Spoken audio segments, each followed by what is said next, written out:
Io mi ricordo la prima volta che ho visto Rogier, che è stato nel congresso che la Magancia ha fatto qui al Lago Maggiore, era l'albergo Il Majestic, nell'anno, which year was that? 2004. 2004? 2003-2004, e da quegli anni tante cose sono passate insieme. E quindi abbiamo vissuto tanto, tanti viaggi insieme, tante cose che abbiamo potuto vivere, conoscere, e per me è stato anche un onore vedere da parte di Rogier crescere non solo come persona ma anche professionalmente, e questa capacità meravigliosa di portare il Dharma nell'ambito professionale, scientifico. Questa è stata una cosa molto molto bella che ho visto, no? Io mi ricordo ancora la Magancia, no, dando le istruzioni, lui ha sempre avuto questa capacità di seguire, insieme con il Cana, di seguire quello che dava. Quindi ho detto, fai un congresso, ok, faccio il congresso, no? E ha sempre fatto le cose proprio nel modo poi che sono andati sempre molto bene, però seguendo sempre bene. E ha avuto questa capacità di non solo portare il Dharma nella sua vita professionale, e continua a farlo, no? Ma anche quella di portare la parte della sua esperienza professionale come medico, psichiatra, verso la parte del Dharma, perché le due cose si uniscono, no? E ha creato questo dipartimento nell'ospedale di psichiatria complementare, quindi veramente riuscendo a riportare l'utilizzo di tante tecniche per la salute mentale. Qualcosa che non riguarda solo chi ha problemi psichiatrici, in realtà che riguarda tutti noi, no? E quindi io sono molto contento che Rogier è più che famiglia, quindi che sia qua con noi oggi, vive, adesso l'obiettivo è venire a vivere qua a tutti gli effetti, piano piano, però sono molto contento di questo e che possa condividere con noi la sua esperienza, la sua conoscenza. Perciò certe volte succede che quando qualcuno è di casa, noi non diamo tanto valore, non è che lo chiamiamo dottore, piuttosto che... Però in realtà Rogier è una persona che ha fatto tanto, che fa tanto, e anche a livello professionale con tanto successo nell'ambito medico e non solo. Quindi questo in generale viene chiamato nelle conferenze internazionali di qua e di là per aiutare con l'Organizzazione Mondiale della Sanità piuttosto che tante cose, per noi è Rogier, no? E quindi comunque oggi per noi è dottor Hoenders e quindi siamo molto contenti che possa condividere con noi la sua conoscenza, la sua esperienza. Okay. Thank you. Thank you.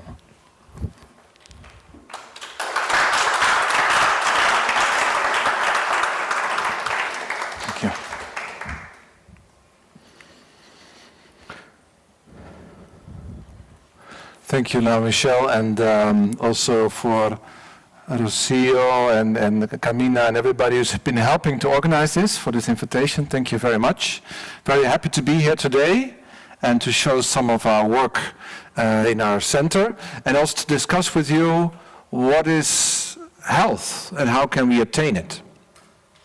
So I've been working in psychiatry for 25 years now, and I see many things going well, and also many things which could be improved. And so I'm curious to know about your experience on that. So what is the first word that comes to your mind when you hear psychiatry? Fear? Fear? Fear. And it... Ooh. Crazy. Crazy. Lose control, right. And so would you say that if you look at psychiatry, things are going well or things are going bad? Who says well? Who says bad? Okay, yes. So this is, I often when I go for a talk, it's like this. So many people have, despite all the effort of many people, still have a lot of experiences which are not so good. So I put some here. I think that if we look at in the world, we see that anxiety, depression, and addiction, it's getting worse instead of better. We see that treatments we have now, it works, but for about 60% of patients and situations. But it's only reducing the symptoms. It's not so much about really healing. Then we have an industry, the pharmaceutical industry. We have the side effects of medication. And we have waiting lists, high costs, stigma. The people who are supposed to be helping are either burned out or they are not there. And we have calculated in Holland, we have a capacity for 7% of the population. But there's a need for mental health for 24% of the population. So we will never be able to address all these needs if we continue in the same way. Then after COVID, it got worse, specifically for young people and people who are the elderly people who are isolated. They became even more isolated. And now in some countries, for instance America, there's 90% of the people say we have a mental health care crisis. But then I remembered when I was preparing for today, I remembered that many years ago, one of our friends, David Schreiber, came to our conference. And he showed this sign. This is the Chinese sign for a crisis situation. And it's made out of two.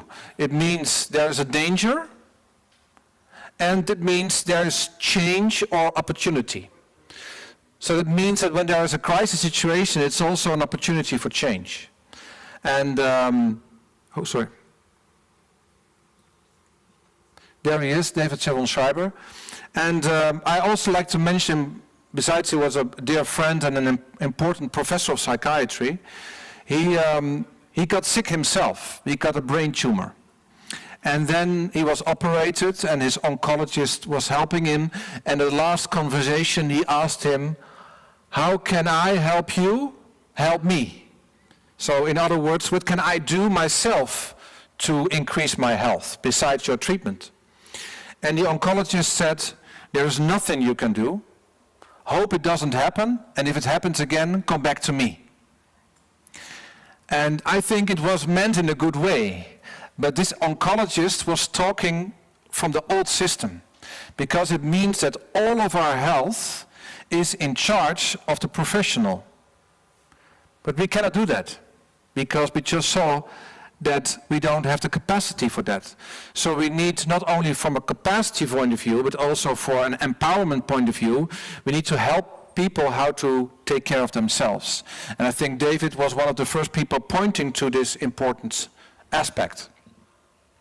So with the help of Lama Ganchen Rinpoche and also inspired by David and other people, we started a Center for Psychiatry to do in a different way. And to use the best we have in psychiatry for very severe mood, anxiety and trauma-related disorders.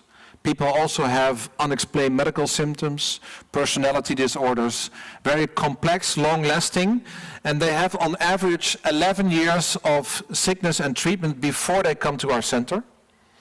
Many of them are suicidal, and they ask us to help end their lives based on psychiatric diseases. So these are people who are desperate. And we give them a person-centered approach. We try to increase their health besides improving their symptoms. And we focus on a broad way of looking, not only the biological, psychosocial aspect, but also ecology, the climate, and spiritual part. And then we have a protocol for that, which I will show later. If the machine likes to cooperate with me.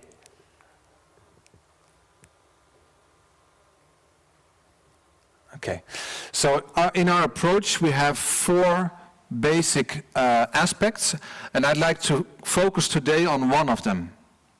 And this is the thing that David explained, the importance of what we can do ourselves to improve our health, so that we're not only dependent on professionals. The other parts, what we do with psychiatry, with natural medicines and also complementary medicines, I will not go into detail today. If you like, you can ask me later. But let's focus on what we can do ourselves to improve our mental and physical health. Our approach, when we started 17 years ago, there was many people looking a little bit concerned to us. They thought we were crazy ourselves trying to work in this way, and even quite strong attacks.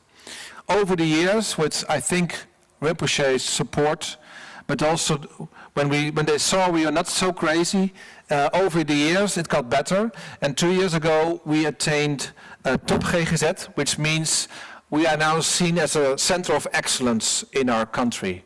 That means the top 5% of the medical healthcare system. So from the worst one to the best one in 17 years. And for me, it doesn't really matter, but I think it's important that this way of approach is more accessible for people. So I may need to change the batteries because it seems like it doesn't work. 1 second. Ah, okay. Yeah? Okay. I try to go here. Okay. So this slide is from the World Health Organization. And I put this here because it's very important. And I think usually you will remember 1 or 2 slides of a presentation like this. So my request to you is please remember this one, because this is the essence. And I will explain why. Here you see, this is all together. These are factors which determine if we are healthy or not.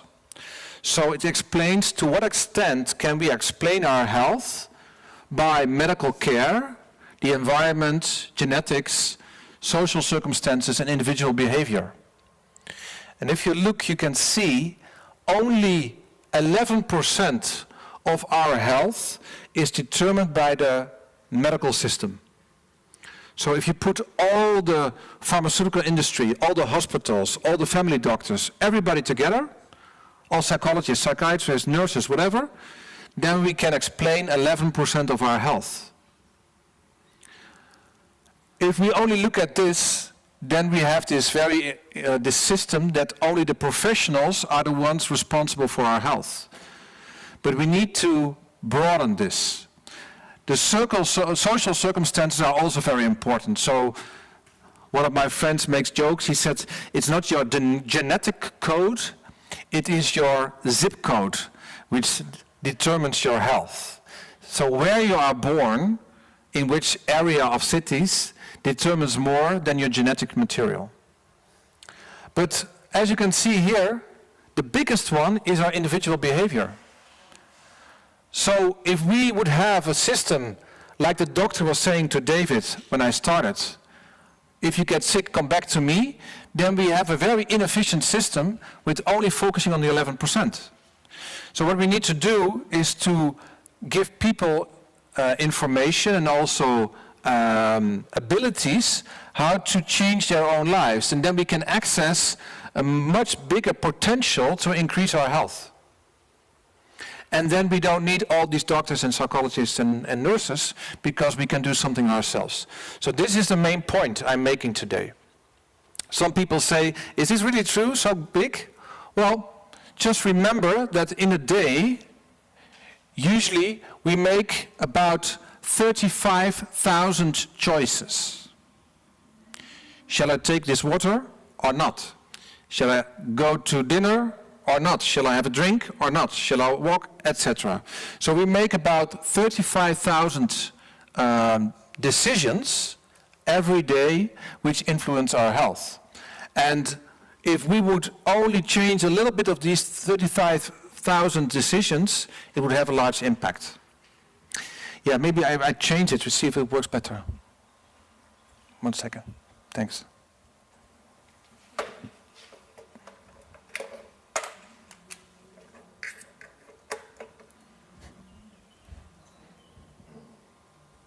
I have a backup system just in case of emergency.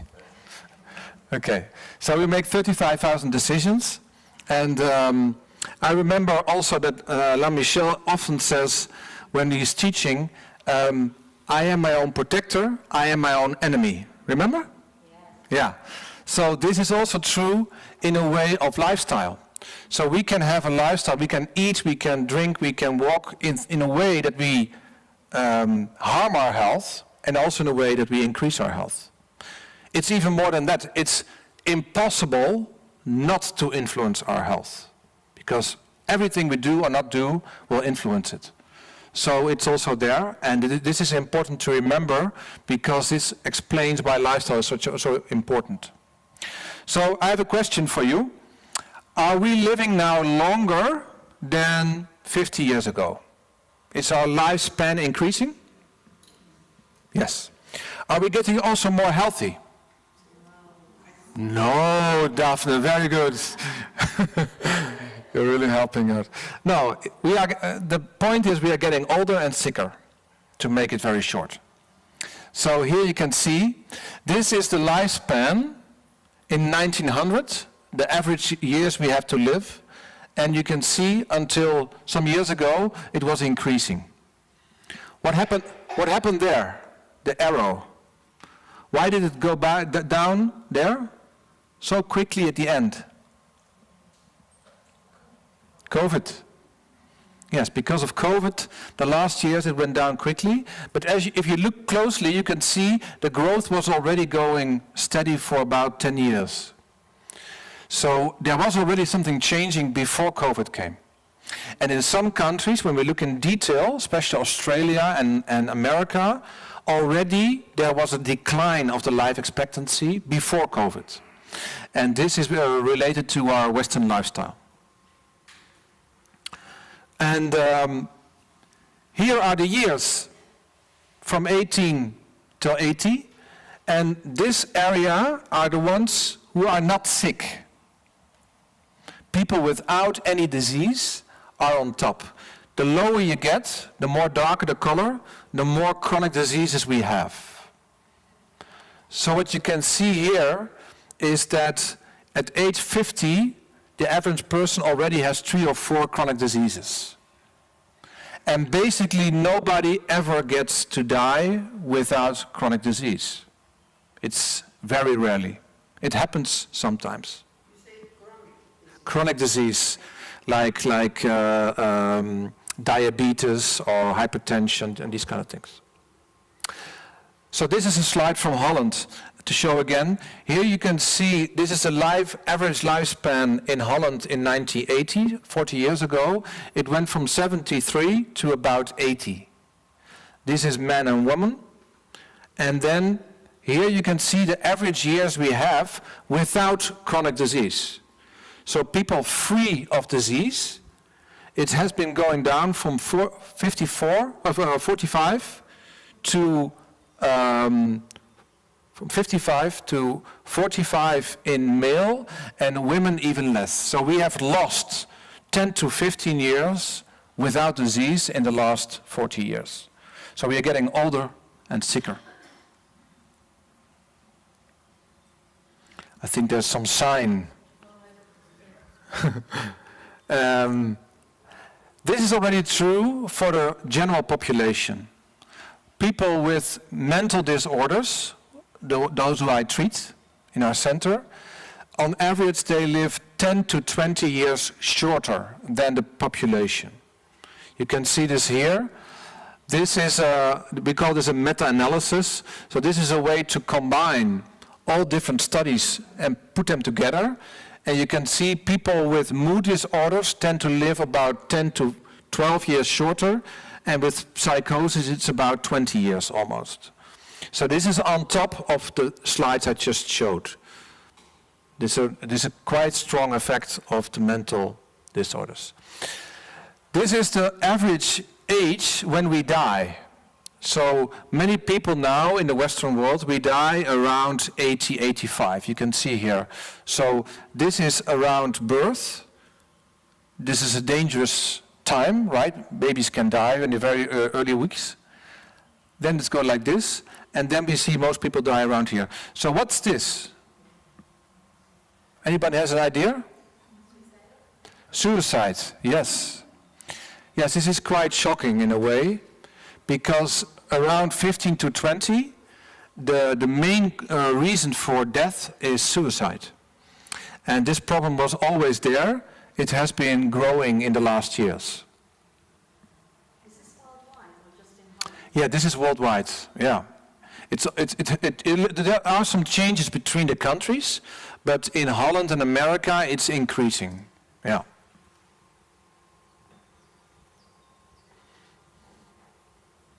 So here you can see, I'm sorry this is in Dutch, but you'll understand. This is the amount of children dying. This is suicide, this is cancer, this is heart disease, and these are accidents. So you can see by far the biggest reason for death is suicide. This is in children in Holland. And I put here cyberbullying. This is taken together. Side is from dying. Bullying, as you know, is like treating each other bad. And cyber means this is often done through social media. So many children, they tease each other and they have negative experience with each other through the social media. And then they get so desperate, not knowing what to do, that some of them commit suicide. And with the increase of social media, I'll get back to that later, I think there's a danger, quite some danger there for us. So this is mental health. I'm now going from going from life expectancy, chronic disease, now it looks at mental health.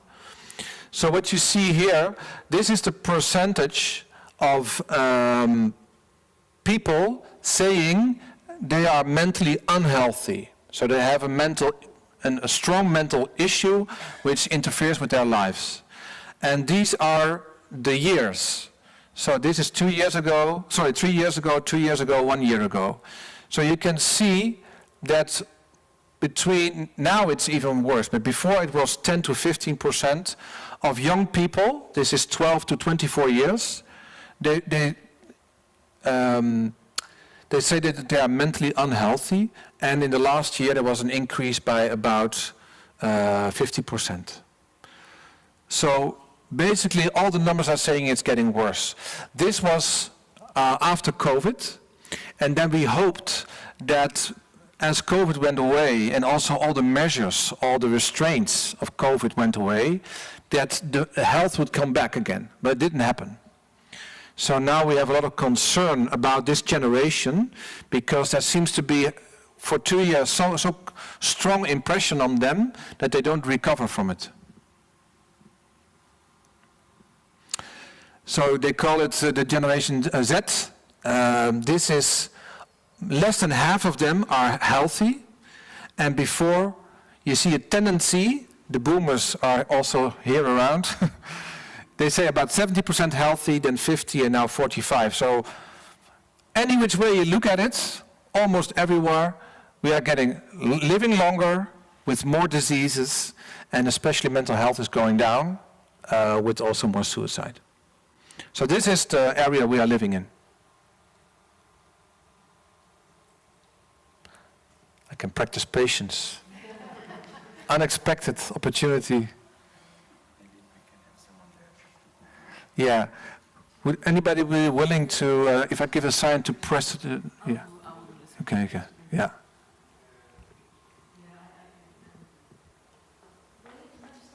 Sure.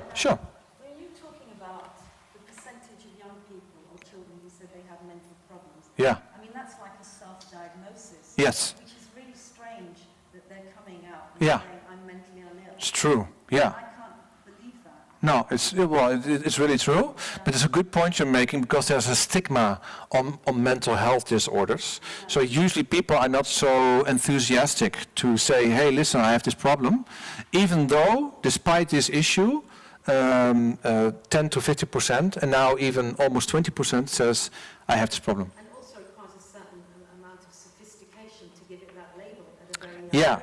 I think usually because of their caretakers or parents, they also help them to formulate this, but still, yes. Then there's one study looking, how can we explain this tendency of mental health getting worse? One of them is the use of social media. And there have been some conflicting results in different studies because there's different people, different countries, different ways of looking at it. But the general tendency is that the more we use social media, especially when you read messages, the more depressive symptoms are there. Up to 70% increase of depressive symptoms. If you're very active, you post messages, it seems to be a little bit less, but especially the numb reading, as Michelle was making this mudra this morning, this way, this is one of the most depressive part of it. And eentje terug. Kun je eentje terug al? Okay, put it out. Okay, next. Ja, nog even dan. Okay, so one of the problems connected to this is dopamine versus serotonin. I'm not sure how familiar you are with these words, but these are neurotransmitters. So these are the signals in our brain. And to make it very short and simple, every time we do something like going on social media, post something, get a like, we get a small burst of dopamine.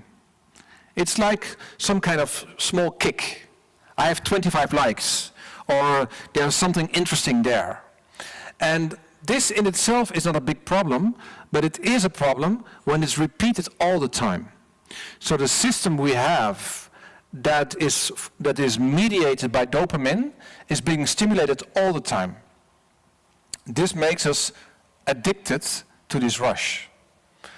And if you do this too much, it also puts down the serotonin, which we need to be fulfilled and having a good mood and having a way of well-being. Both of them go down by chronic stress. So if we're very stressed, then we are even in the worst scenario. But the main point here is we have to be aware that all these small things like social media, but also taking sugar, it's another way, it increases the dopamine and it makes us unable to sustain our mood and well-being. It's actually going down when the dopamine is high. So you can see here, so we have to go from kicks to happiness, basically. Everything that's short-lived and goes very strongly, like a drink, sugar, snack, junk food, social media, it leads to a short-lived experience, very strong, mediated by dopamine, that creates a tendency to addiction. And it's visceral, it's like a burst coming up, where serotonin is a very different neurotransmitter, which gives a more steady basis of well-being. And it's experienced also in relation to other people, not with taking something, but being in contact with each other. And it has to do with giving, and it's more long-lived. So this is what we have to do. This is our Dharma, this is Western science, but there are some connections there. And you can see, if you look in the literature, you will find that how you get happy, it's quite similar to Dharma in a way, because we now see we have to connect. Connection means two beings being together at the same time. So an email is not a connection. And LinkedIn is also not a connection. It's called a connection, but it's not.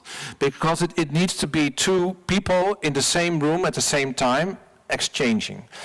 If it's not like this, there's not the good effect on our well-being. So it cannot be replaced.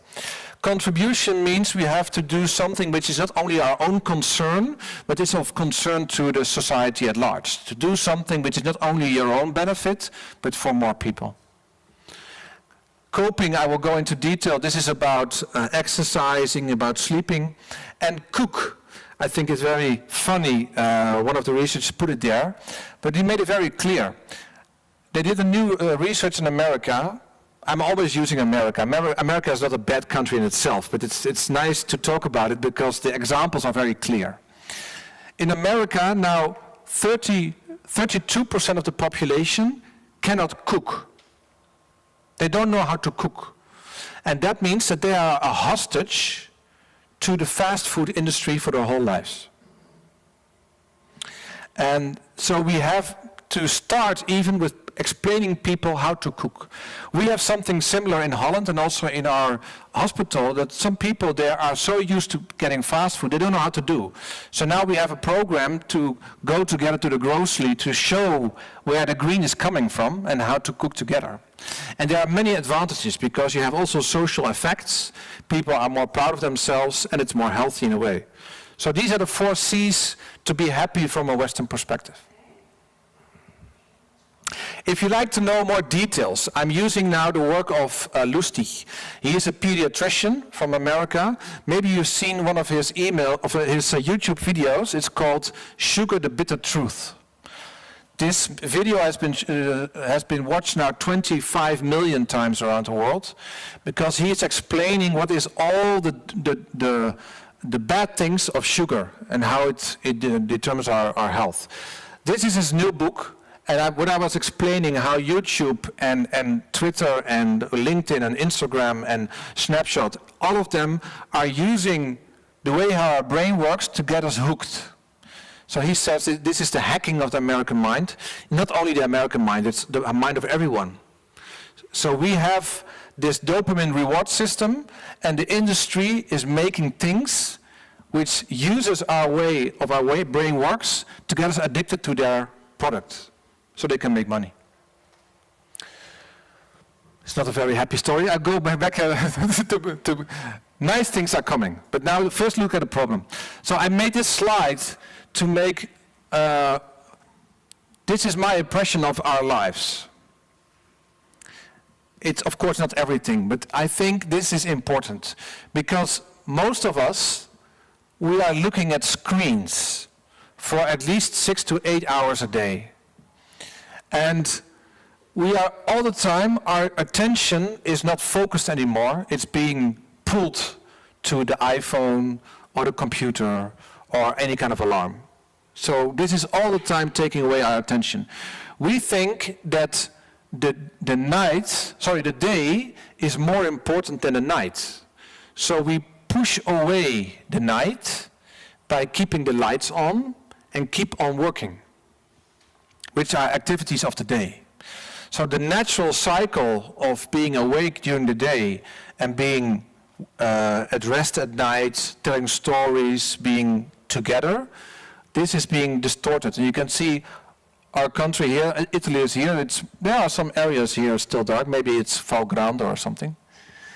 This is Holland, it's all white. So we don't have night anymore in our country, it's just gone. We have 24-hour society. But this disrupts our biological clock and the melatonin and all the other things. Then we are stimulated all the time. We are running around the streets 10% more fast than 10 years ago in all the major cities. So they calculate with a camera how fast we walk. So we are rushing towards something. And we are sitting still for another 8 hours a day. So we are overstimulated, we are multitasking, and we have instant gratification. So you go to your social media or to your smartphone, you order something, and 3 hours later it arrives at your doorstep. So we don't know anymore how to put effort to get something, so the reward is less, and we need again to repeat it. Okay, so how can we do differently? Maybe first we start looking from an anthropological way, and that means, are there people around the world who are doing a better job? Who are capable of living long in health without getting sick? And maybe you know the blue zones, but these are the 5 areas. There are now more, but these are the original 5 ones from which we know, Sardinia, very close, where people are able to get very old in health. And if you look at what determines this was the basis of what's called now lifestyle medicine. This is a whole thing in healthcare, and the basis was derived from the blue zones. So these are the 6 original pillars of a healthy lifestyle. Right nutrition, exercise, not too much stress, sleep, stay away from alcohol, tobacco, and other things which are unhealthy, and have good relationships. We added 2 more because I think this one is lacking. This is all the social media and screen time I just talked about. We have to limit this as well. And this is the spiritual part. I'd like to go a little bit into the spiritual part, and then we get to the other part. So I'm going to show you a little bit slides like this. This is to say it is really true. Because in the world I live, this is evidence-based. No, we have scientific evidence. And so if you have a good study and it's in a good journal, then it's true for us. Okay? So this is why I do this. And this is JAMA. JAMA is an important medical journal. And this shows that this is the amount of people who stay alive. So they call this a survival curve. And to make it short, the colors are the percentage of people who have a clear life purpose. So the more clear our life purpose is, the longer we live. And this effect is up to 6 years, which is quite a lot. Many things of our nutrition is about 2 or 3 years. If you have a clear life purpose, you can live almost 6 years longer. And one of the psychiatrists who made it very clear is this man, Viktor Frankl. Does anybody know it? Yeah. He was a psychiatrist in Austria when the Second World War came. And then he was put into the concentration camp in Auschwitz. And he managed to survive himself, and he also looked at the people around him. And then he realized that every time a new train was arriving, he saw people and he talked to them. And those who had a very clear life purpose, I need to see my wife again, I need to see my grandchild, I need to publish a book, I want to contribute to the society, they tended to live longer and to even survive this. And people who had no really a clue how to do, they tended to die more early.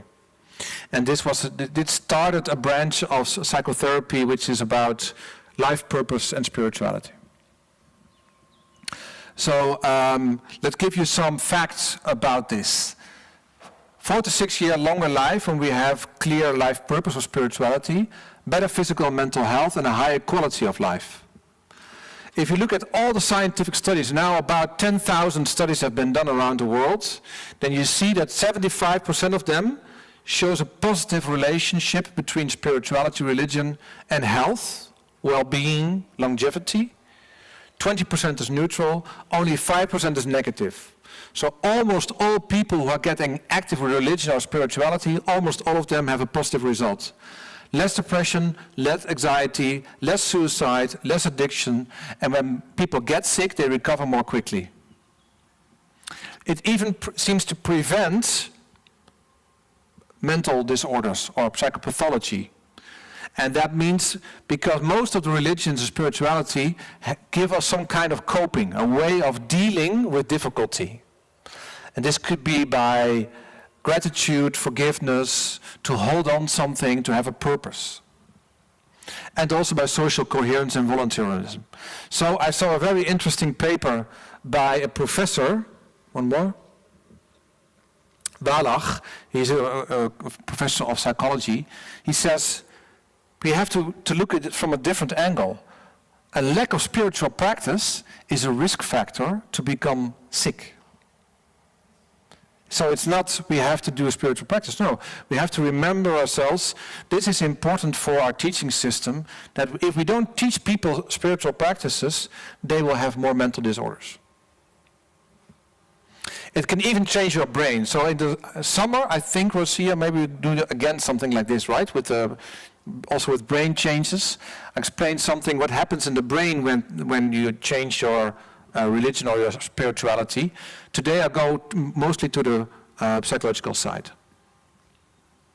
So if it's so clear that spirituality is so important, if we even have scientific proof it's better for us, then for me, how can we not speak about it? And this is in my profession, in my country, we almost never talk about spirituality in healthcare, even though it's one of the most important factors. So I call it the elephant in the room. It's very big, it's everywhere, but we don't talk about it. And we should. So Lamagantian with La Michelle came to our conferences many years ago, and they brought back again the elephant, the spirituality in our conferences. And Rinpoche even said we bring back the essence.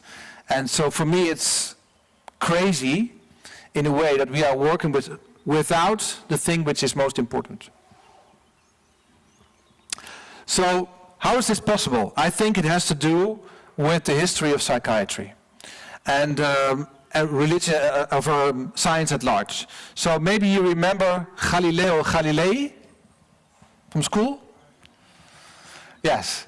He was the one saying it's not the sun around the earth, but it's the other way around. Then he got into battle with the church because it's in the Bible it says differently. Then there was Freud, who was the father of psychiatry, and he says religion or spirituality is neurotic defense, hysteria, or aggression, which is technical words for a whole lot of negative things. It's actually bad for you. And then in our work also, I can understand, because we see sometimes that people who have mania or psychosis, they tend to use religious subjects. So it's something about being Jesus, or something with religion is often there. So it's understandable if you work in this field and you see many people talking about that in a way with a mental disorder, then you think this is negative, whereas I don't think it's true. So psychiatrists are the least religious doctors.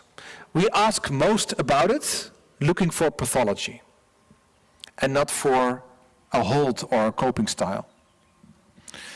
There are some examples. So Carl Jung, of course, was more interested in the spirituality, and William James was a doctor and psychologist, and he also spoke about the importance of oneness. He said,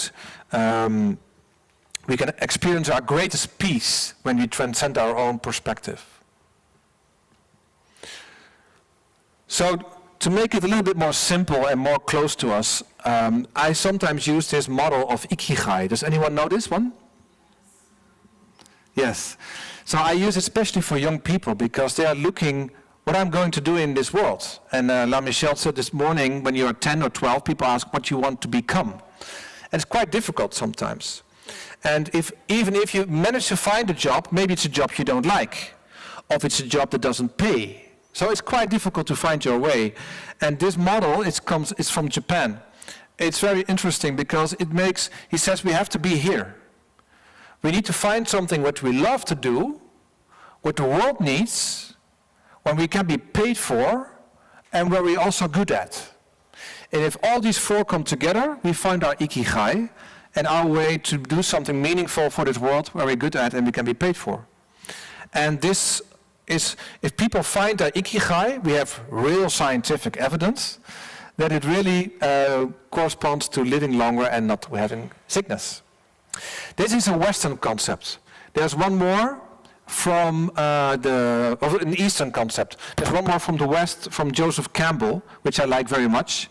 He was a mystical, and he spent 5 years of his life reading books 9 hours a day, 7 days a week. He basically read everything he could find about fairy tales and everything about the angels and butterflies and stuff like this.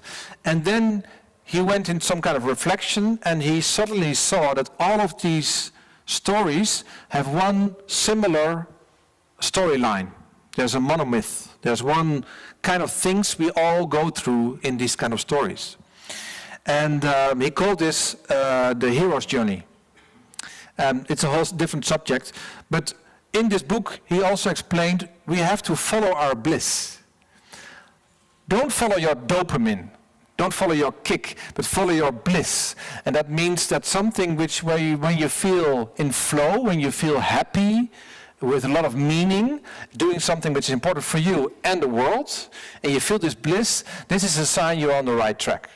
And this is kind of a Western version of Ikigai. Okay, so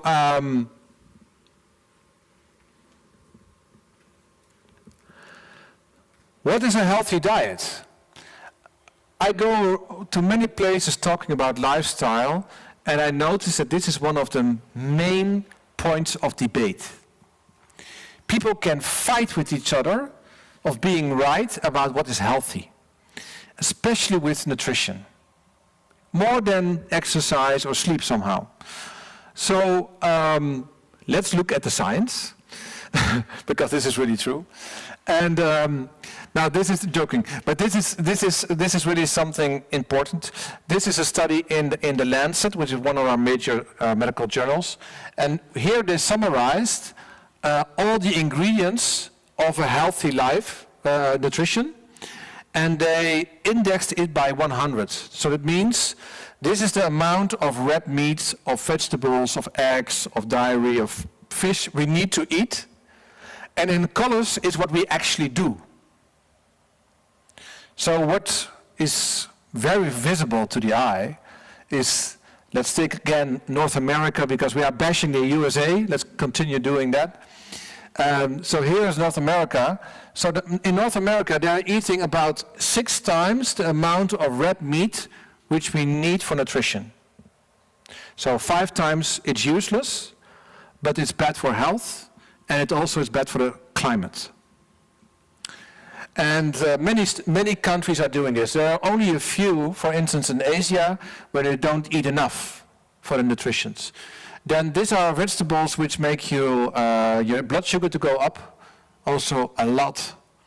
And eggs, and there you see almost all around the world we don't eat enough fish, vegetables, fruits, legumes, and whole grains and nuts. It's very interesting. Even in the Western world where people have enough money, we have the knowledge, we know what is healthy, we know it's bad, and we still do the wrong thing.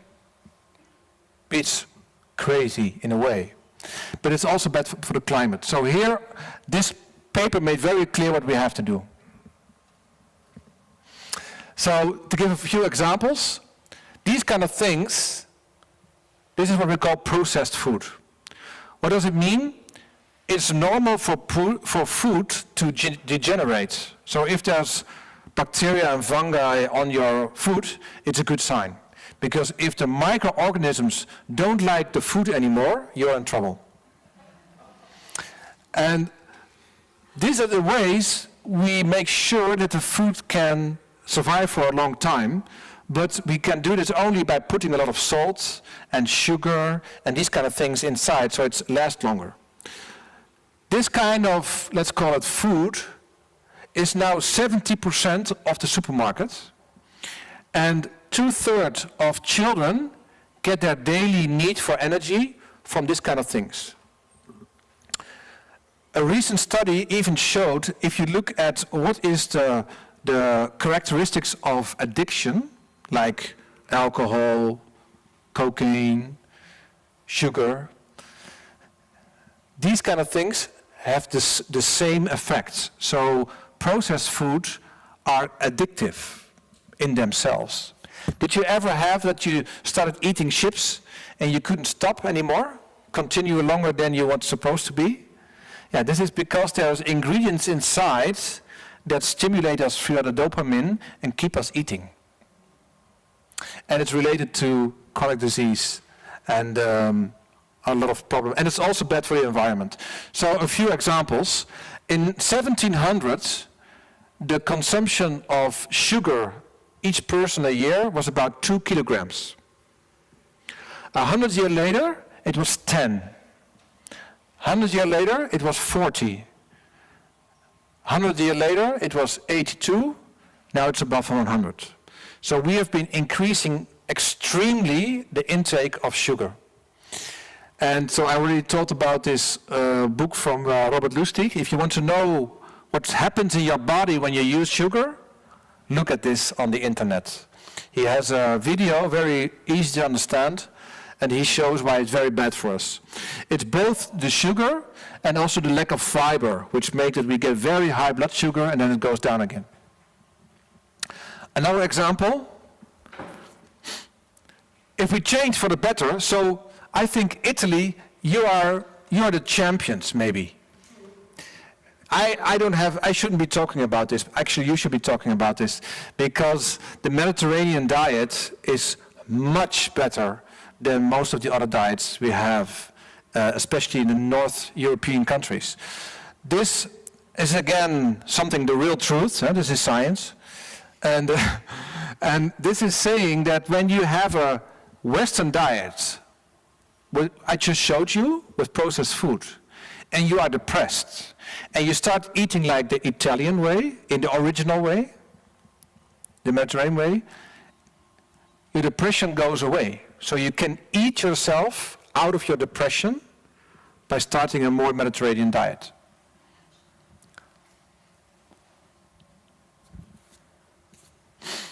And there's one more thing. For about 100,000 years, we had to go hunting before we could eat. So when we were still living in the caves or running around in the savannah, there was no supermarkets to order. First you had to run after your rabbit or deer, and then you could eat, right? So exercising without eating before was normal in our evolution. Now there's food everywhere. So a lot of discussion again is about, is it healthy to fast? So to not eat for a certain amount of time. And the answer is very clearly yes.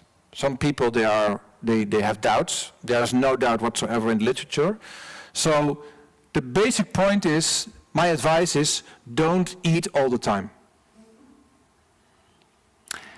It's crazy that we have to remind ourselves of these kind of things, but it's really true. If you look at it, we get out of bed and we start eating with some intervals, but we eat all the time.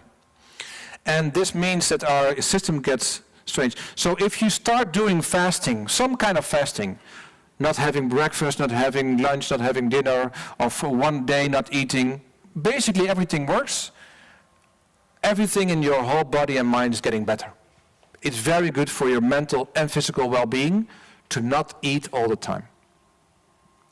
We were at a conference in America, and we were with a few scientists. We were joking, how far did we get that we have to spend billions of dollars to do research to prove that to be healthy is healthy?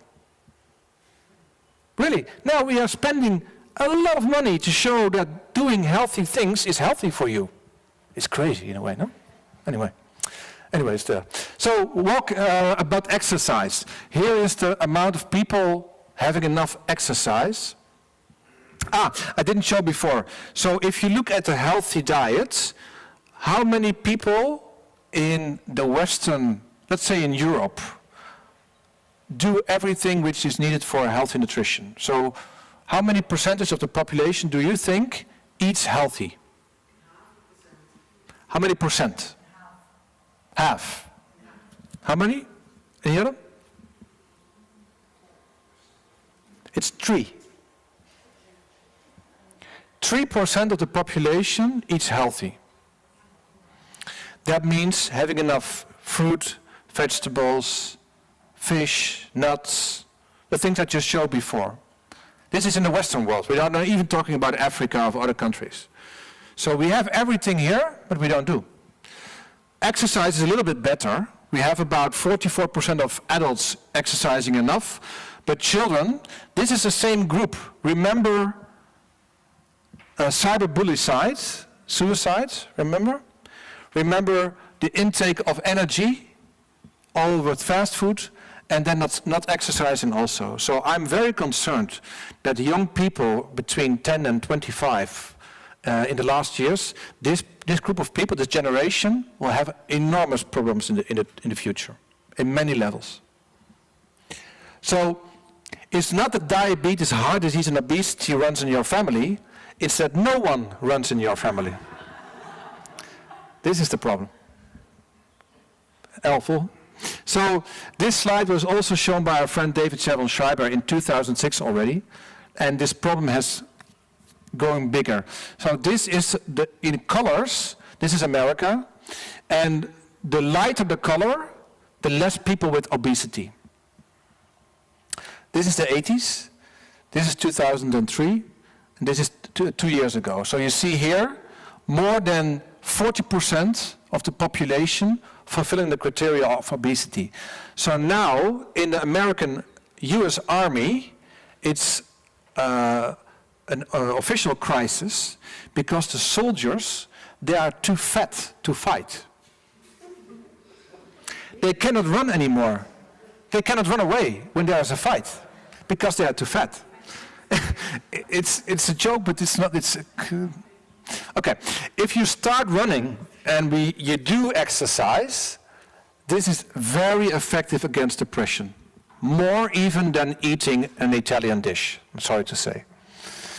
So this is an effect size. This is a way to express how strong the effect is. About 0.8, this is very large. So it means exercising against depression is as effective as medication, but the side effects are positive instead of negative.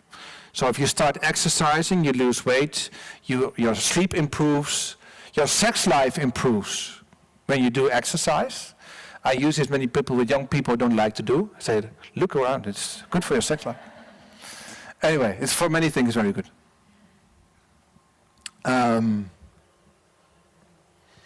Okay, so diet, exercise. The third one is stress and dealing with stress. So when we get an acute form of stress, it's like, this. Is this good or bad for your health? Who says good? Who says bad? Yeah. Actually, the acute stress is quite good for us. Exactly, it's the chronic one is the problem.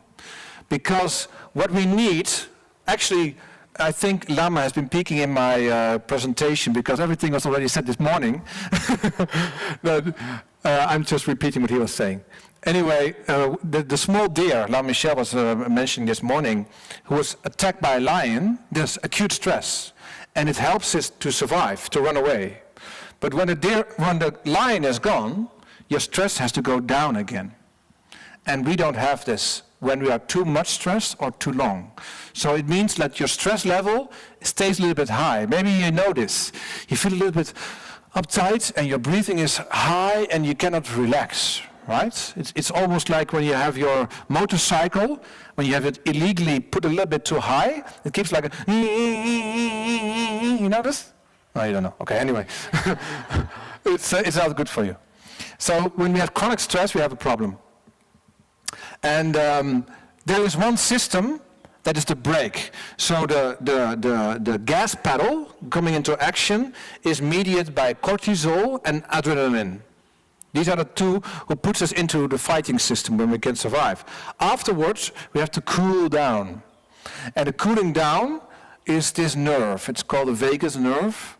And this nerve, it has an effect of cooling down our system. The breathing, the heartbeat, the digestive system, everything cools down. So we need a strong and healthy vagus nerve. If we don't have this, then we cannot relax anymore. And there's a lot to be said about this. I'm sure, I think Bo knows very well about the polyvagal theory. There are many things you can do to make it stronger. I'll put it for another time. But this is an important one because it's our brake. If we cannot brake, then we get the system. And sometimes when the patient comes to the doctor and says, what seems to be the problem, Mrs. Johnson? I feel the way you look. Then we are in trouble. And I make a joke out of it. It happened to me a few times in the last 10 years. Working too much, sometimes patients start telling it to you. Huh? So this is the percentage. Before we looked at the mental problems of children, remember? 10, 15, 25%. This is the amount of the percentage of medical specialists saying they are burned out or depressed. This study has been done in about 30 countries with 5,000 people, so it's very representative.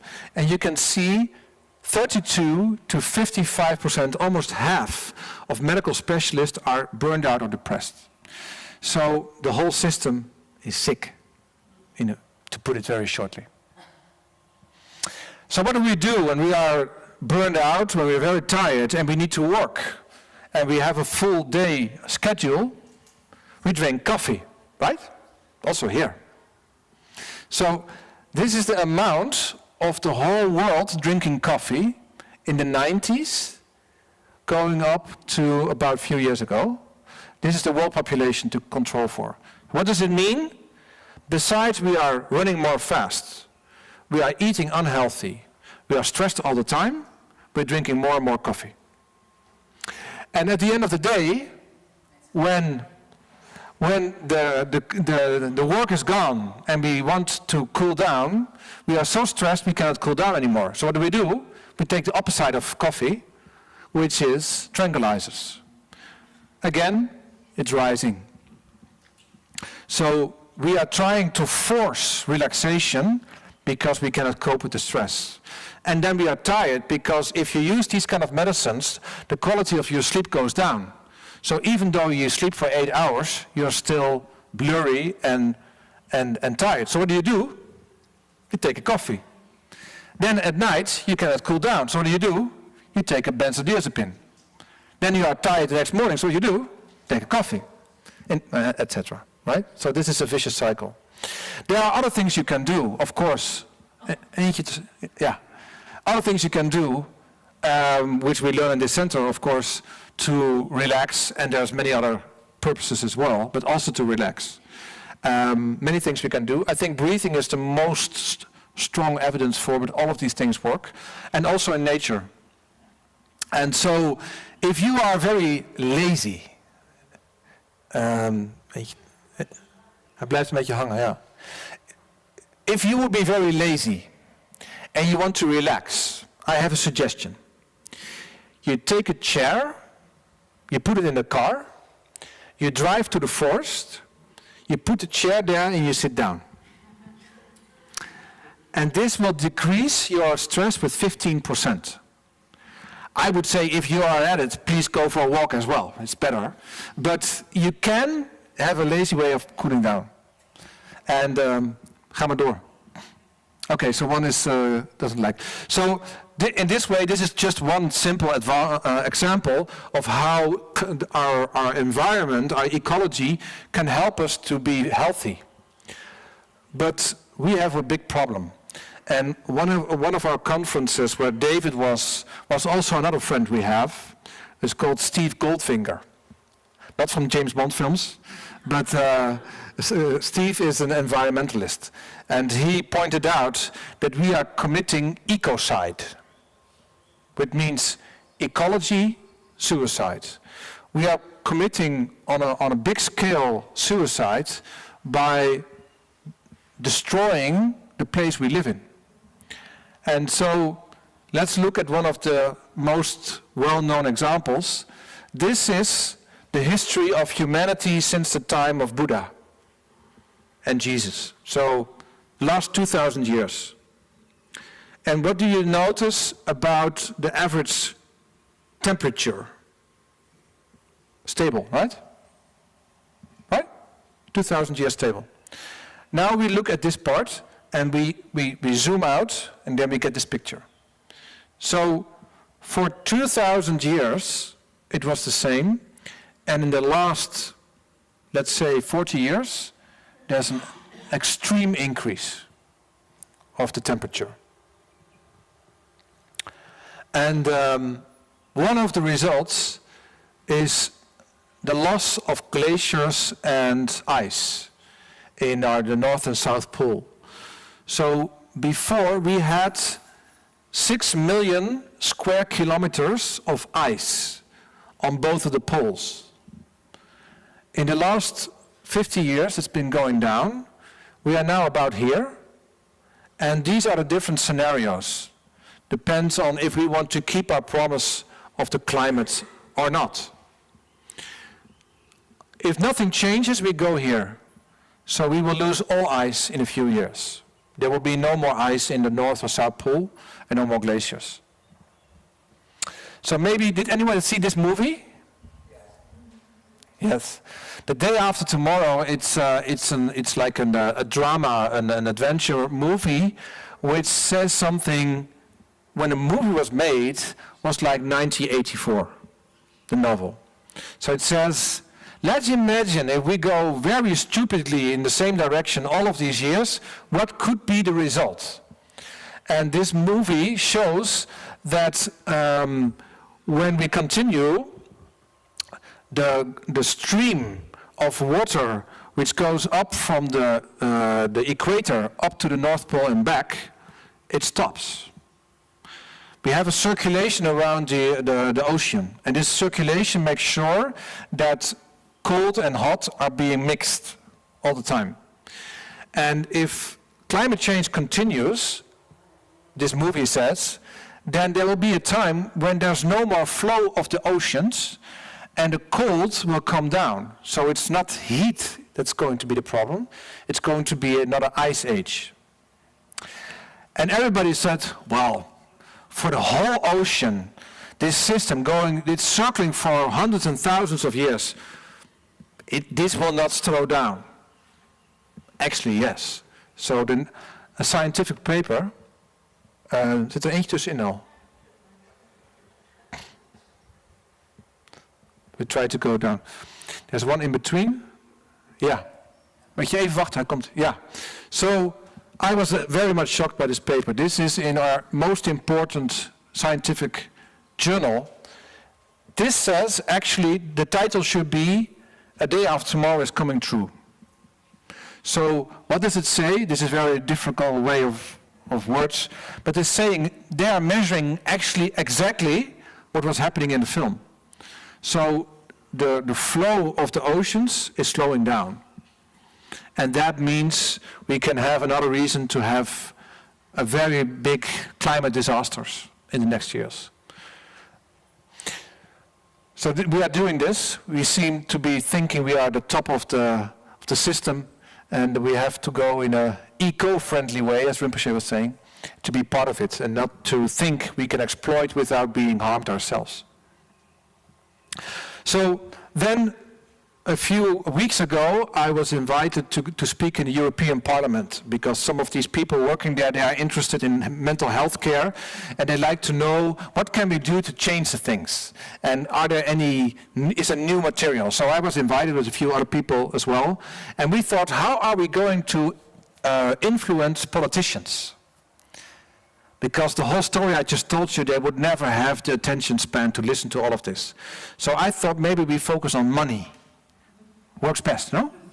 So here you can see that if, I said to the politicians, if you were to decide to invest $1 into more healthy diet, the whole of society would gain $12. If you would invest $1 in less alcohol, $8 back to society. 1 for tobacco, 7, physical activity, 3. So there is a huge return on investment if you would change the system. Then they asked me, what is the return on investment of psychiatry now? So how much is return on investment of medication and psychotherapy? It's about 1 in 4. So working with lifestyle changes is much more efficient, even making money for society. So I thought maybe there's no more excuse not to do anything. So a few weeks later, they sent an email, they forgot the whole talk, only this slide they remember. So anyway, there's some seed there. So if we know all of this, we know how it works, that it works. It's good for mental health, physical health. It's even good for your money. So we do, right? Whoever had a New Year's resolution which didn't work? Okay, not everybody is honest now. Anyway, we know that of all people having a good idea to change for the better, 75% fails within 1 week. So it doesn't succeed more than 1 week. Only 20% more than a year and 10% more than 1.5 years. So we have a lot of difficulty to start changing for the better and even more to continue. But this is all for people who get no guidance or no information whatsoever. If we have a lifestyle program, we have 75% more success. So that means we need to help each other and have to go from sickness care to health care to mutual care and help each other to get better. So this one I copied from La Michelle. I remember this you told many times. Not thinking about it, 20 years pass by. Thinking about it, 20 years pass by. I didn't do it, 20 years pass by. Oh, why I didn't do it, 20 years pass by. In this way, 80 years pass by. This is a biography of an empty life and also one in sickness and misery, I would say. And this is what we usually do. So if we ask, who wants to change? Who wants change? Who wants to change?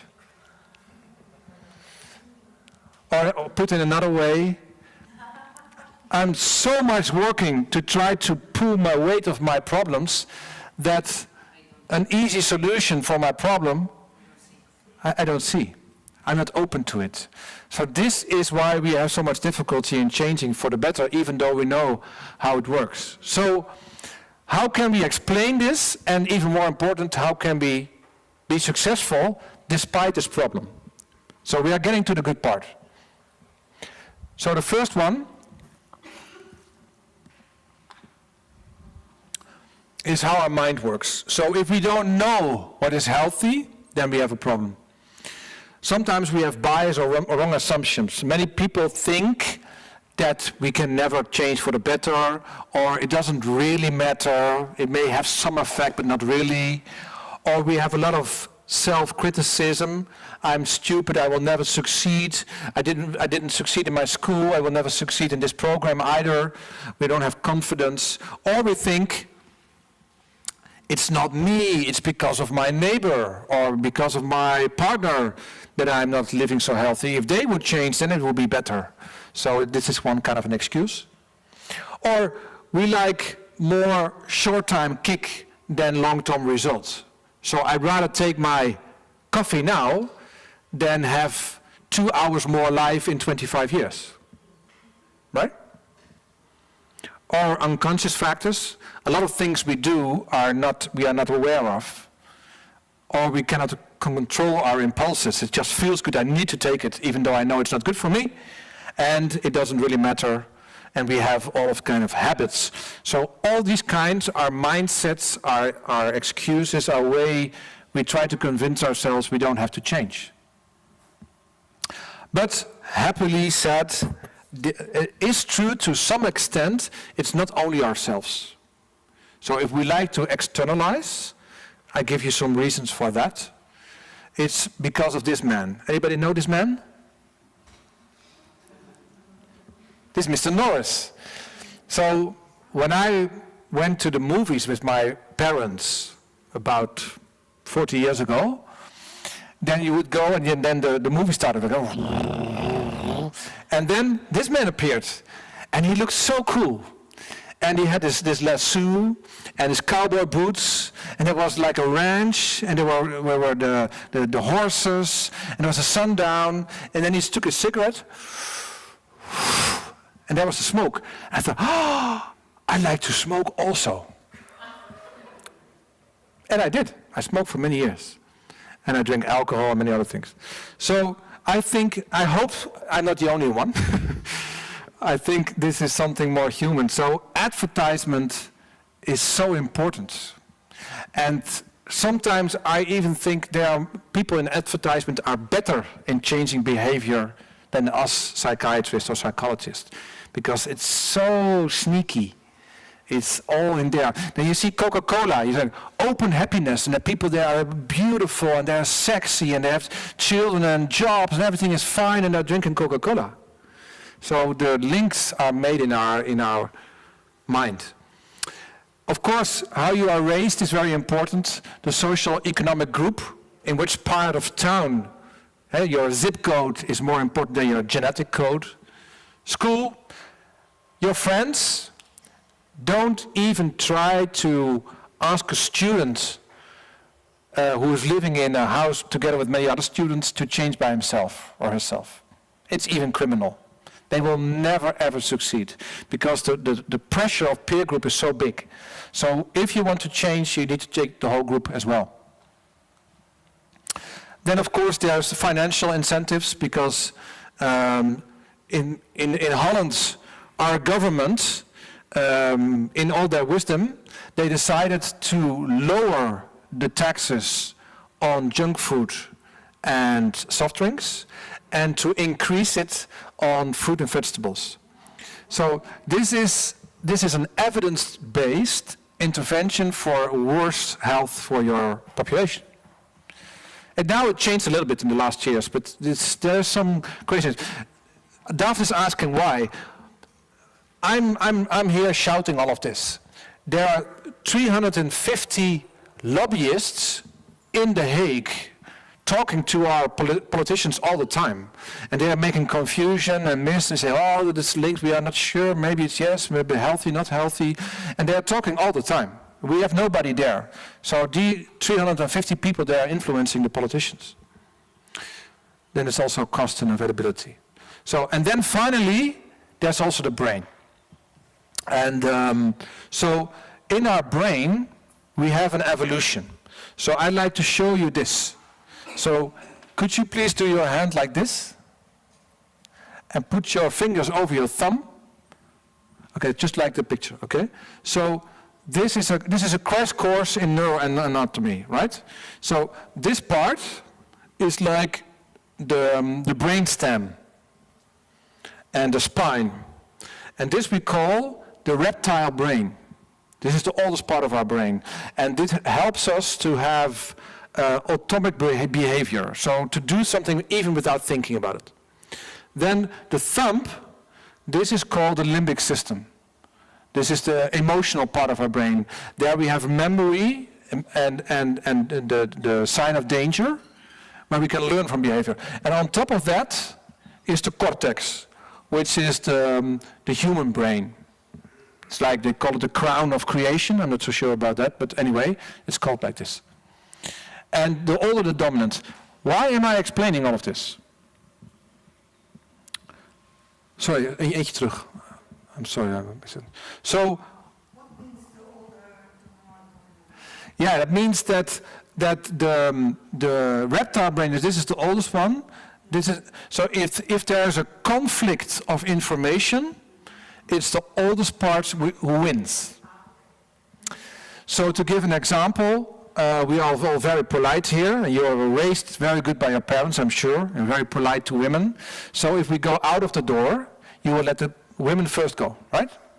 If there's a fire here and the roof comes down, you will kick them aside or walk over them to go outside. Not because you are mean, but because the instinct to survive is more strong than our morality, right?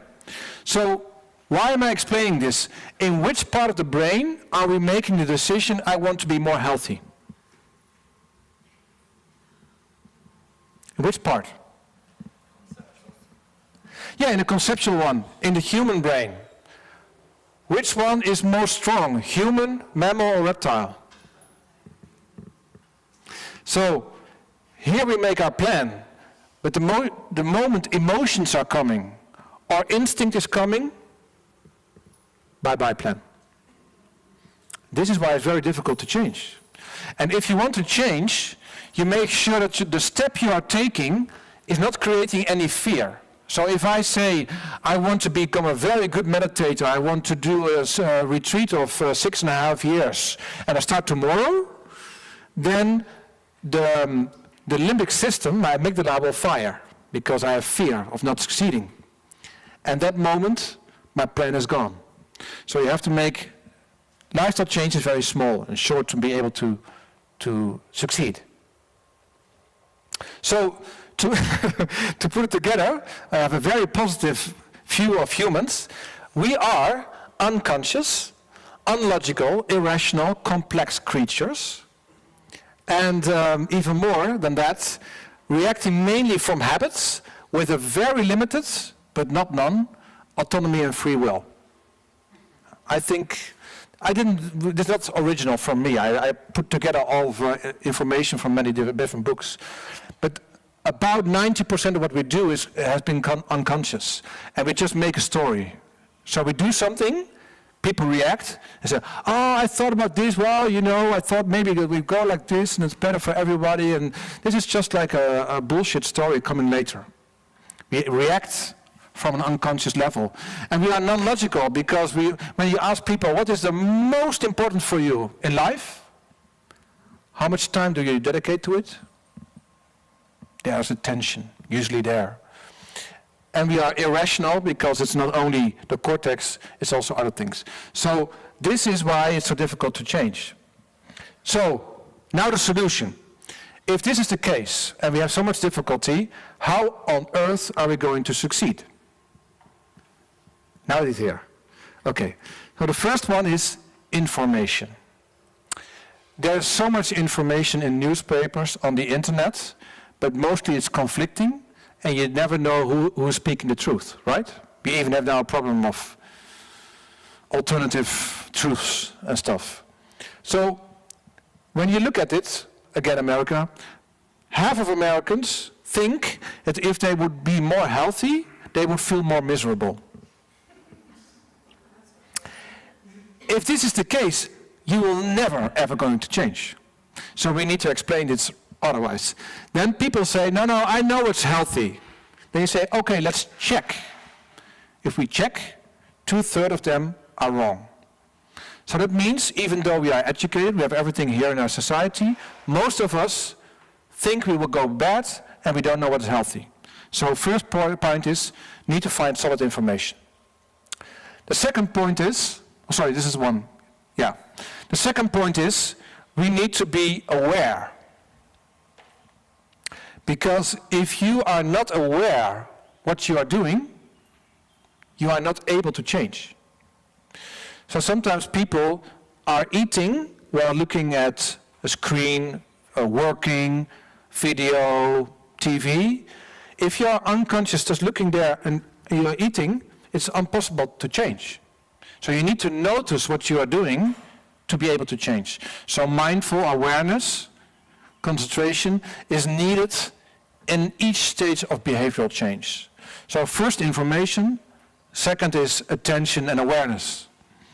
The third one is make it very concrete. Because if I ask somebody, do you eat healthy? Yes, really. What do you know? Nothing. So when we work with patients, we usually ask them to fill this out for 2 weeks to write down what they are doing with diets, exercise, and stress. And I always tell them, you don't need to change anything, just write down the way it is. All of them change. Why? Because they look at the end of the week. I cannot go back to the doctor like this. So there's some kind of awareness coming by writing down. And the fourth one is also with the same slide. Registration also helps to make the change stronger. So if you succeed to do what you wanted to do, and you write it down, it makes it bigger. It makes it more strong. So I always ask people to make registration of the things which they succeeded to do. That's the fourth one. The fifth one is make sure to have the right goal. Do you know Johan Cruyff?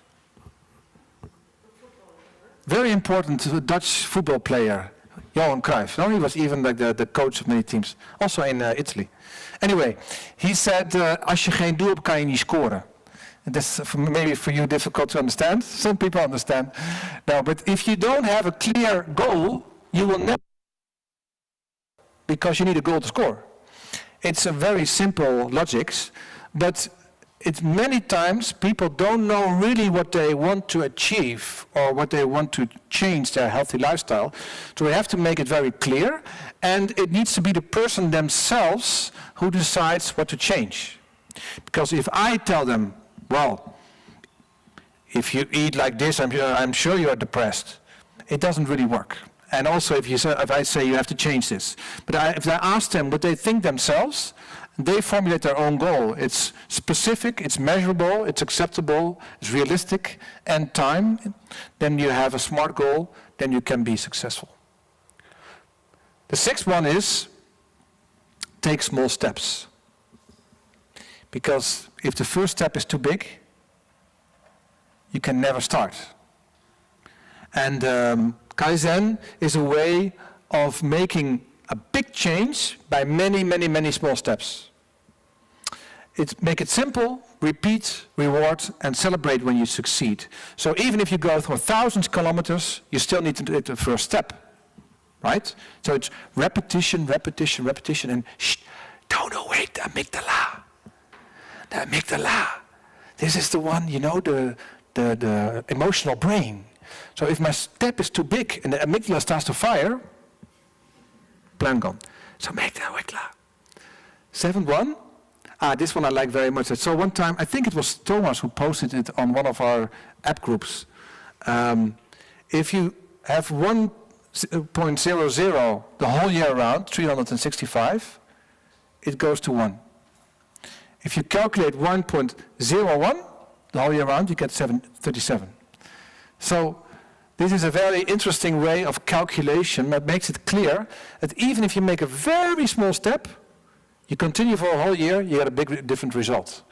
So even though our free will is indeed a little bit small, because it's also influenced by society, other people, advertisement, financial things, everything, even though we can only do like a little bit of this, if we continue for a long time, it makes a big difference. So it's still useful to do. Make sure you get short-time feedback. Does anybody have a thing like this? Measuring how much you walk on a day? Yeah. Did anyone ever see at the end of the day that it was not so much, and you thought maybe I go for a walk now? Yes. This is the reason for short-time feedback. So if we see immediately that we didn't succeed in doing healthy, then you change. If I would get a result from my iPhone 1 month later that I didn't walk, it wouldn't work. So we need short-time feedback that helps us to change. And even better, together with the feedback, this is again the slide to make impression, right? This is real science. This says if you reward the feedback, so the feedback says, yes, you did it, and then ping, some reward is there, it gets even better. And this reward, you can get a reward from somebody else, but also from yourself. So I smoke less cigarettes, I put the money aside, and I buy something nice. Right? This is a way of rewarding, it makes it better. Then, even better, to try to involve other people. So make the change together. Why? Because our state and our behavior is contagious. So if I'm more happy, a close friend will have 25% to be also more happy. If I get more happy, somebody in my household, 8%, siblings, 14%, even the neighbors, 34%. So it looks like as humans we influence each other. And so if I start to make change, others also profit. So you can help each other and have an interconnected whole. So you tell each other how you are willing to change your lifestyle, and everybody gets a benefit. On the other way around, if we are lonely, the effect of loneliness is as bad for our health as smoking 15 cigarettes a day or having 6 alcoholic drinks a day. So we are made to be together and to have function social groups, and we can use this to have more success with our lifestyle change. Then, I already showed this before, Viktor Frankl showed how much meaning is important. I always ask people who try to do their lifestyle different, I always ask them, why do you want to do that? I should run more. Why?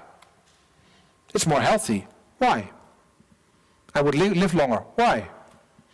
If you keep on asking the why, finally get there because I want to be a good person or to evolve or to contribute. That's the biggest why. If you connect your first lifestyle goal to the main point in your life, the biggest meaning in your life, then there's more chance of success. So if I ask you, even though it's raining, to go out for running, if you know this will help me to go towards what is most important in my life, the chance of success is bigger. So connect lifestyle goal to your spirituality. And then repeat, repeat, repeat. I already said, you need to continue for a while. We have a study, how long does it take for a lifestyle change to become a new habit? It's 18 to 250 days. So it really, but it matters what is the difference of your lifestyle. So for instance, if I want to drink more water, to make a new habit of drinking water during the day, you need 20 days. Then it's sustainable. Food 40 days, 10-minute walk 50 days. So it depends on what kind of change you have, but be aware, on average you need to do it for a few weeks, and then it's more strong, and then it stays. So make sure that you don't go too fast. Take a small step, repeat, repeat, repeat for a few weeks, and then it becomes a new habit. But be careful not to become an extremist. There are some people, also in my team, they want to do everything healthy. They are not a joy for themselves, also not for us. Because it gets too rigid. Then you can never join a party, you can never do anything. If everything is perfect, then it doesn't work. So we say, try to be healthy in about 80% of your life, 20% be flexible. Otherwise, it gets a problem. So, to summarize, even though we are irrational, unlogical, suffering beings, mainly with habits, we can change. Having the right information, be aware of our behavior, make first a registration of what we are doing, then make a registration when we succeed in changing, have the right goal, which is easy, attractive, important to you, take small steps, repeat, repeat, repeat, get short-time feedback what you are doing, make a reward, integrate in your daily life and involve the people around you who are important to you, connect to your goal to what's most important, continue for 2 months, and don't become an extremist. And if we do all of this, then we have more chance of having a lifestyle change. And Dean Ornish is a professor of medicine. He put together with his wife a book. He made it very clear. For lifestyle changes to be sustainable, they have to be pleasurable, meaningful, fun and joyful, loving and feeling good, as well as effective and freely chosen. And in that way, we can be successful. So I think this is a variant of Louis Michel, who says we have high aspirations, low expectation, and constant effort. And effort without perseverance is a waste of energy. I think this is very clear, no? So this is another way of putting the same things. So I'd like to finish to give you a recipe. This is a recipe for a healthy life, of mental and physically, and I think also for well-being and happiness. So make sure that you exercise every day at least half an hour, preferably outdoors. Integrate in your daily life. So if you go to the fitness, which you can only reach by bus, and the bus is going once a week, it doesn't really work. But if you start gardening, which you can do every day, more successful. Eat varied, so try to have a plate with different colors. They say rainbow colors. The more colors, the more different nutrients. If you are a vegetarian, it's okay. If you like fish as well, it's also important. Don't eat too much. 50% of your stomach full, 25% fluid, 25% empty. That's better. And don't eat all the time. Drink 2 liters of water or herbal tea, maybe a little bit of red wine at dinner, but very few, otherwise we get problems. Fasting is a good idea. 14-10 means that you eat only during 10 hours of 24 hours.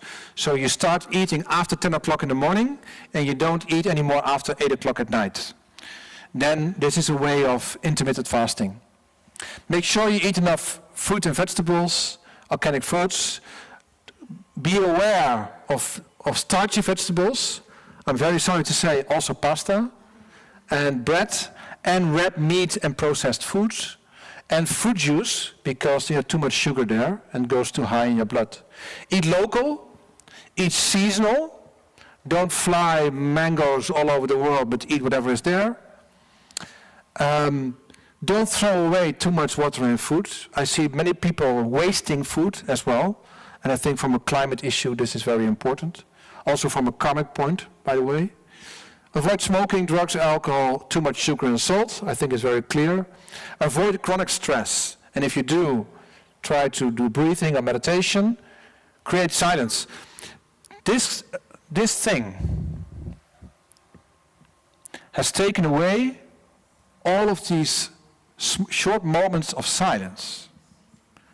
I'm really shocked. I remember when I was very young, you used to go to the train station, you just wait, right? You stand there and you talk to somebody, or you reflect on something, or you feel something. This is all gone. Every minute is filled with this. I think this is really an issue for our health. So try make time for silence and reflection. Then sleep at least 7 hours. 7 to 9 is the optimum. If you sleep more, then you get more sickness and death. If you sleep less as well. If you're sleeping less than 6 hours a day, the stress system gets activated. And then you get into the cycle of stress and sleep problems. Try to follow the natural cycles, going to sleep when it gets dark and go up at the night. Limit your screen time, news, social media, and sitting still. We are sitting and lying all the time. There was one doctor making a joke. Can I ask you to limit all the hours of sitting and lying to 23 and a half of 24? Try not to lie and sit more than 23 and a half. It's a nice way of putting it. We have to move more. Then do creative expression, because working with emotions is impossible. Is important. The many therapists can help, but this is really a way of a healthy lifestyle also to express. Spend 2 hours a week in nature. This is the optimal 2 hours. Being together with animals and with pets. Do voluntarism, that means contributing to something. This was not told to me by Carlotta, but she's happy.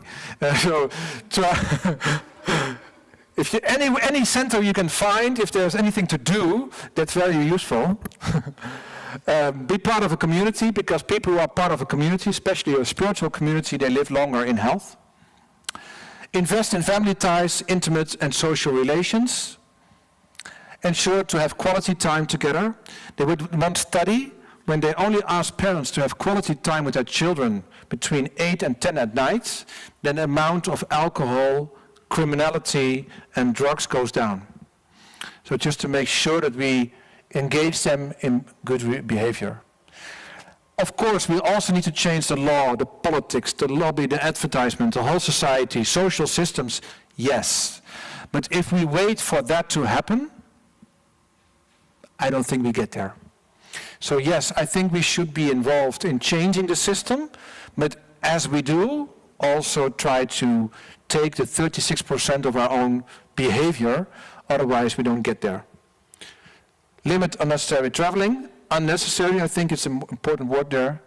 Make it a simple life with few needs and not only wants. Clean up what you don't need. Don't work too much. I'm saying this to familiarize my own mind, because I have a little bit problem. Remember death, don't delay what's essential. Make your life meaningful and follow your bliss. Don't follow your dopamine kick, but following the bliss, the moment when we feel awe and amazement and flow and good feeling, your ikigai, as you wish. and follow the spiritual path, whatever resonates with you. So with that, and my last slide, I would like to thank you for your attention.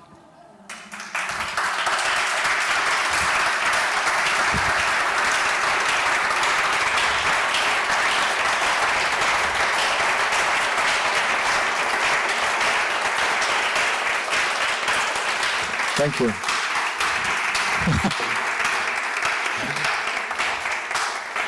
Do we have time for questions or no? Actually not. No, okay. Has questions? Or I'll be around here so we can also do afterwards, and we can, whatever you... I have a question. Please, Rocio. But when we talk about spirituality, what do you mean, or what does science mean by spirituality? That's a very good question. The most of the research has been done related to religion. So they looked if people during their lives were connected to Christianity or Islam or whatever, and then they looked at how their life developed. Then after, this was in the last 30, 40 years. Then now in the last years they see that many people are going away from the traditional religions and looking more from a kind of spiritual life, which is not necessarily one church. It's more like a personal spirituality. Now research is also focusing on that. And it seems to be similar. So it looks like if you have a clear purpose or spirituality, whatever kind of it is, and especially when you have a daily routine or a weekly gathering with the group, then you have the effects I showed you on your health. Daphne. Right. The problem with all this is that you need a very high level of self-awareness and knowledge to implement it. You know, I started to do all this really late in life because I wasn't able to Yes. do it before. Yes. So, I mean, your challenge is not only doing all that, but making it happen at an earlier age. Yes. This is a very good point, Daphne. So many people, either they are not exposed to this information or didn't have the opportunity to do. And also I'm sometimes asked about people who have like so much mental disorder that they are not able to steer their lives. It's true. So there's two options for that. One is by example. So if they meet somebody who's genuinely concerned with them and they feel the strength of the relationship, then they tend to take over. So I have one patient, she is now 70, she had extreme trauma, whatever you can imagine, and then even worse happened in her life, and so she has no trust. I see her now for 16 years, and when things get really rough, then she says, can I borrow some of your trust in me? Because I cannot feel it, but I can feel that you feel. So I think this is an example of somebody who can help feeding the example of the other. And another one way of doing it is to change the system. So for instance, we have a clinic where people come when they did criminal things, like raping or killing or things. It's difficult to show them this information, but we can change the climate they are living in. So we are changing the nutrition they get in the hospital. We are making sure that there is exercise and fitness inside the hospital. So we can change the environment and then they can make their own decisions. So this is another way, but then they need to be exposed to it. And not everybody gets exposed. This is true.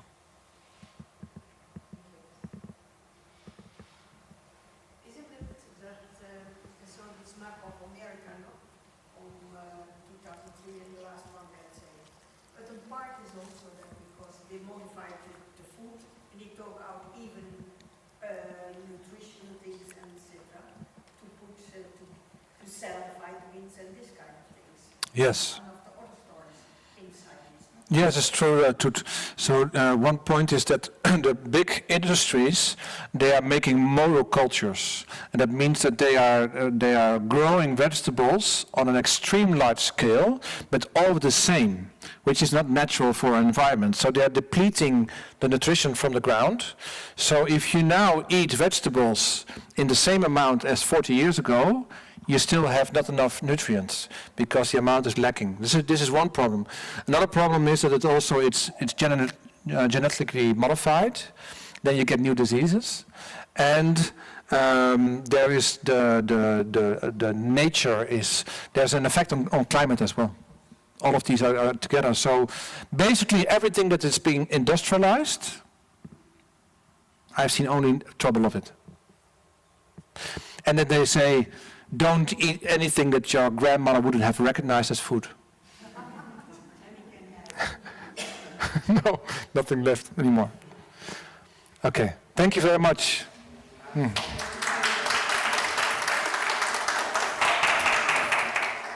cositina, queste attività è completamente gratuita, però se credete di fare una donazione, queste donazioni vanno per sostenere i progetti della biblioteca del centro. Even samen.